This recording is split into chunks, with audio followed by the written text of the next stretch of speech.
రోజు అదే కృష్ణాష్టమి రోజే మా ఊర్లో మా వీధిలోనే ఒక కోలాట కార్యక్రమం అయితే ఏర్పాటు చేశారు. చిన్నపిల్లలు పెద్దలు అందరూ కలిసి సరదాగా అయితే కాసేపు కోలాటం అయితే వేసుకున్నాము. చూస్తున్నారు కదండి, చాలా హుషారుగా అయితే ఈ కోలాటంలో పాల్గొన్నారు అందరూ కూడా.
కోలాట కార్యక్రమం అయిపోయిన తర్వాత చూస్తున్నారు కదా, ఉట్టు పట్టుకునే కార్యక్రమానికి అయితే వచ్చేసాము. ఈ ఉట్టులో కృష్ణుడికి ఎంతో ఇష్టమైన వెన్న అయితే ఉంటుంది.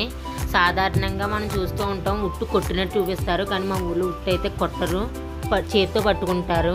దీన్ని ప్రత్యేకించి గొల్ల కుటుంబస్తులు అయితే పట్టుకోవడం జరుగుతుంది. చాలా హుషారుగా అయితే పాల్గొంటారు. అతను మార్నింగ్ నుంచి కూడా ఉపవాసం ఉండి సాయంత్రం ఉట్టు పట్టుకునే కార్యక్రమానికి అయితే వస్తారు. ఈ పట్టుకునే సిచ్యువేషన్లో అతన్ని ఉట్టు పట్టుకోనివ్వకుండా వాటర్ని కొట్టి కొంచెం ఇబ్బంది అయితే పెడుతూ ఉంటారు, ఆట పట్టిస్తూ ఉంటారు. చాలా సరదాగా అయితే జరుగుతుంది ఈ కార్యక్రమము.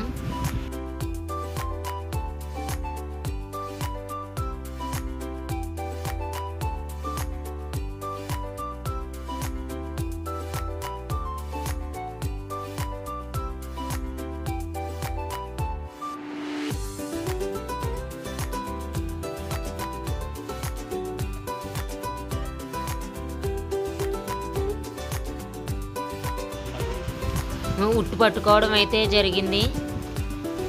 కార్యక్రమం అయితే చాలా సరదాగా జరిగింది. Thanks for watching. Like, follow, subscribe.